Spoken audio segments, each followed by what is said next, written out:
नमस्कार मित्रांनो, आपलं स्वागत आहे शिवा पॉवर बोर्ड आणि फ्लाईट केसमध्ये. तर आपण पॉवर एम्प ठेवण्यासाठी पॉवर एम्प्लिफायर सेफ्टीसाठी आपण हे केस बनवलेले आहेत. ते आपल्याकडे तुम्ही जी समोर केस पाहताय ती 18U मध्ये आहे. तर त्या केससाठी आपण वापरलेलं मटेरियल जे आहे ते एकदम हेवी क्वालिटीचं मटेरियल आहे. त्यामध्ये आपण ॲल्युमिनियम रॅक चॅनल यूज केलेलं आहे. त्यानंतर आपण जे लॉक वगैरे जे यूज करतो ते लॉक एकदम हेवी क्वालिटीचे आहे. हँडल तुम्ही पाहू शकता, तर हँडलची फिटिंग पण एकदम आपण व्यवस्थित आणि एकदम हेवी क्वालिटीमध्ये केलेलं आहे. 14U मध्ये केस आहे. 14Uचं पण आपण सेम तेच क्वालिटी तेच व्यवस्थित एकदम मटेरियल यूज करून आपण त्याचं मॅन्युफॅक्चरिंग केलेलं आहे.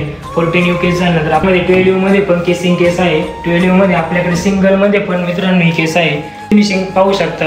फिनिशिंग नंतर आपण ही रॅक चॅनल बसवली आहे. रॅक चॅनलची एकदम हेवी क्वालिटी आहे. रॅक चॅनल आपण हे फोम वगैरे फिटिंग केलेले आहे. आतले फोम वगैरे याची पण तुम्ही फिनिशिंग पाहू शकता. हे व्हील वगैरे जे आहेत मित्रांनो एकदम हेवी क्वालिटीचे आपण व्हील यूज केलेले आहेत. कस्टमरच्या रिक्वायरमेंटनुसार आमच्याकडे असे पॉवर बोर्ड आणि फ्लाईट केसेस नक्कीच तुम्हाला बनवून भेटतील. तर नक्कीच संपर्क करा शिवा पॉवर बोर्ड फ्लाईट केसेसला. धन्यवाद.